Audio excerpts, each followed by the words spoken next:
In the misty peaks of Mount Olympus, where clouds kiss the heavens, the ancient Greeks believed their gods ruled the cosmos. These were no distant deities.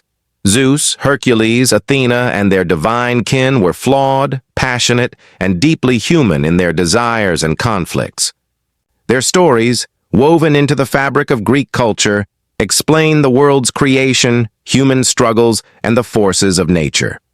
From Zeus's thunderous reign to Hercules' heroic trials, these myths are more than tales. They're windows into a civilization's soul, blending awe, fear, and wonder. Today we dive into the true stories of Greek gods, not just legends, but narratives that shaped art, philosophy, and history for millennia. Buckle up for an epic journey through the divine dramas of Olympus, where gods clashed, heroes rose, and mortals dared to defy fate. The Greeks saw their gods as eternal yet relatable, their myths passed down through poets like Homer and Hesiod. These stories weren't mere entertainment, they were sacred truths, explaining everything from storms to love's madness. Zeus, king of the gods, hurled lightning in rage, while Hercules, half-mortal, battled monsters to earn immortality. Each tale carries lessons, warnings, and timeless human truths. In this narration, we'll explore 5 key myths: Zeus's rise to power, Hercules' 12 labors, Athena's birth and wisdom, Poseidon's oceanic wrath, and the tragic love of Orpheus and Eurydice. These stories, rooted in ancient texts like Theogony and the Iliad, reveal the Greeks' view of divinity and destiny. Let's begin where it all started: chaos, creation, and the birth of the gods.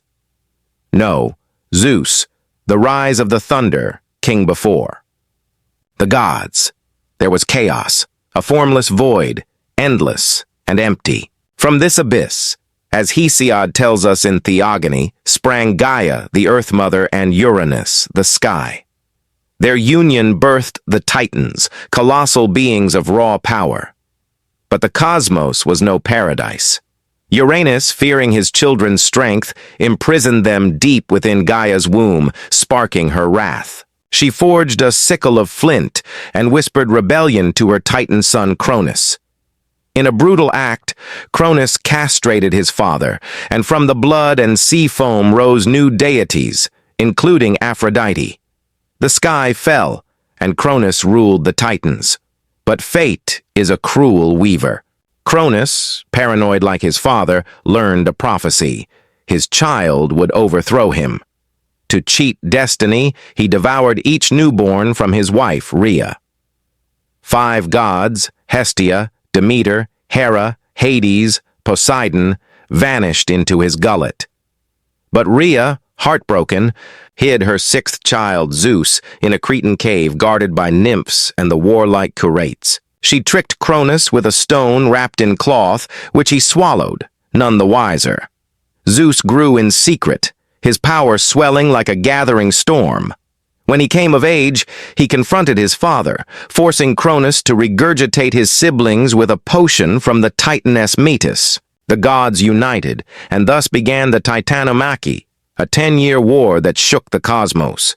Zeus, cunning and fierce, rallied his siblings against the Titans. He freed the Cyclopes, who forged his thunderbolts, and the Hecaton Kyries, 100-handed giants of monstrous strength.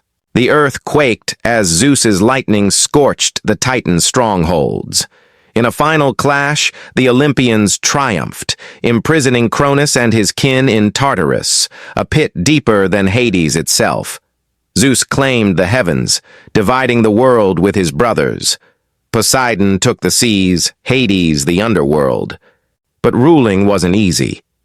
Zeus faced rebellions, like the monstrous Typhon, whose serpent head spewed fire. With his bolts, Zeus buried Typhon under Mount Etna, where his rage still fuels volcanic eruptions. As king, Zeus wasn't just power, he was passion. His loves and rivalries shaped myths. His wife, Hera, goddess of marriage, burned with jealousy over his affairs. From mortals like Alcmene, mother of Hercules, to goddesses like Leto, who bore Apollo and Artemis, Zeus's dalliances birthed heroes and gods, yet his justice was swift. When Prometheus stole fire for mortals, Zeus chained him to a rock, an eagle eating his liver daily. Still, Zeus wasn't all wrath. He rewarded loyalty, granting mortals like Ganymede immortality as his cupbearer. His story, from rebel to ruler, reflects the Greek view of power, divine, flawed, and eternal. Now, let's turn to a mortal who defied the gods' limits, Hercules. No. 2. Hercules, the labors of a hero. Hercules, born Alcaeus, was no ordinary mortal. Son of Zeus and Alcmene, his divine blood made him a target. Hera, enraged by Zeus's infidelity, sent serpents to strangle the infant Hercules in his crib. He crushed them with his tiny hands, a sign of his destiny. Raised as a prince in Thebes, Hercules grew into a man of unmatched strength, but Hera's curse drove him to madness. In a tragic fit, he slew his wife and children, a sin that haunted him. Seeking redemption, he consulted the oracle of Delphi, who decreed he serve King Eurystheus for 12 years, completing 10 labors, later 12 due to disputes, to earn forgiveness and immortality. The 12 labors, chronicled in texts like Apollodorus's library, tested Hercules' might and cunning. First, he slew the Nemean lion, its hide impervious to weapons. Strangling it bare-handed, he wore its pelt as armor, a symbol of invincibility. Second, he faced the Lernaean Hydra, a beast with regenerating heads.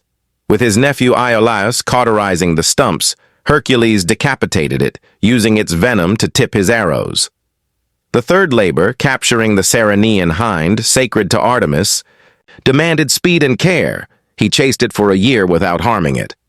The fourth, the Erymanthian boar, saw him wrestle a monstrous beast in snowy mountains, delivering it alive to Eurystheus, who cowered in a jar.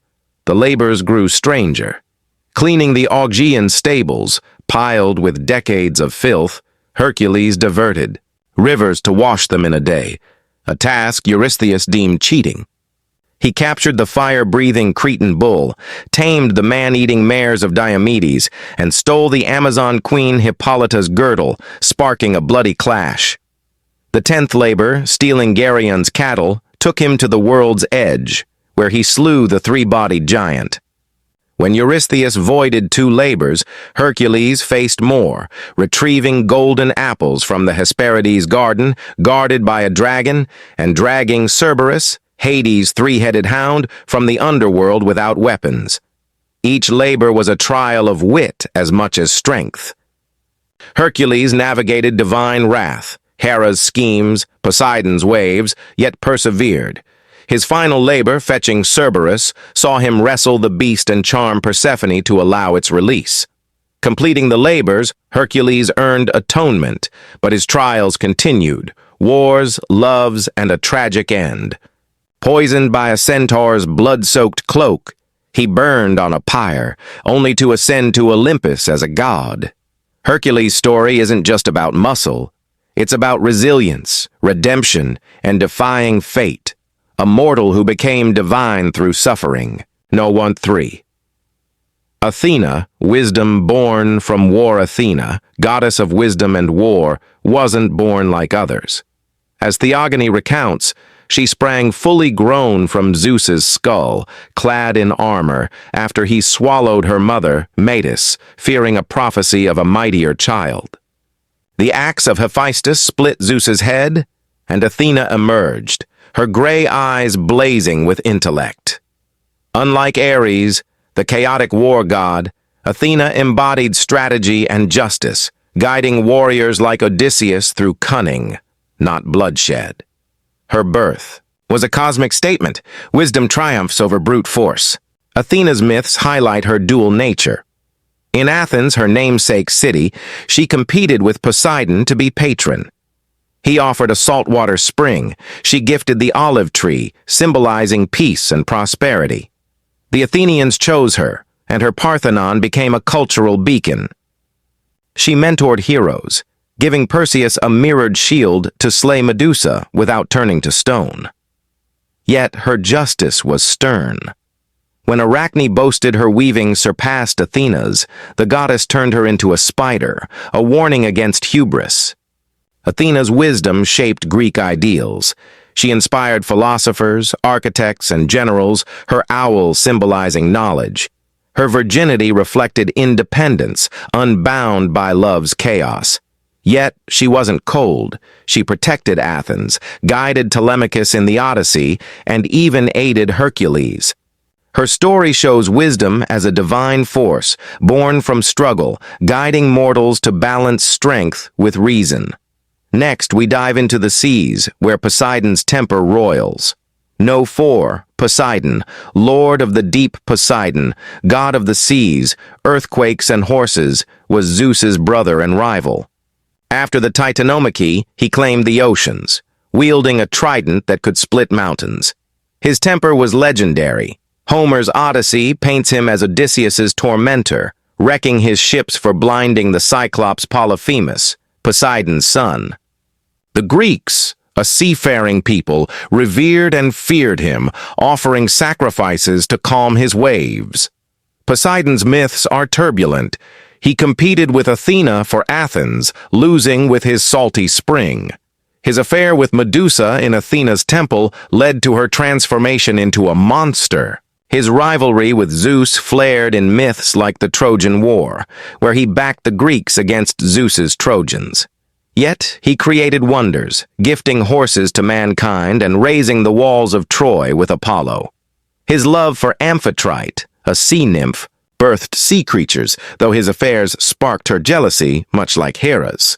Poseidon's domain reflected his nature, unpredictable, vast, and powerful.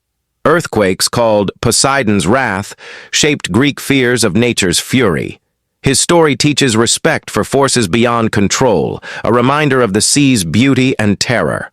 Now we turn to a mortal tale of love and loss, Orpheus and Eurydice. No. 5. Orpheus and Eurydice. Love against death, Orpheus, son of Apollo, was the greatest musician of myth. His lyre could charm beasts, rivers, and stones. He fell in love with Eurydice, a nymph, and their wedding was a cosmic joy. But tragedy struck. Eurydice, bitten by a viper, died and descended to Hades. Heartbroken, Orpheus ventured to the underworld, his music softening even Cerberus's snarls. Hades and Persephone, moved by his song, allowed Eurydice's release, on one condition. Orpheus must not look back as they ascended until fully out. The climb was agonizing. Orpheus played his lyre, hearing Eurydice's steps, but doubt gnawed. Just before the light, he turned. She vanished, lost forever.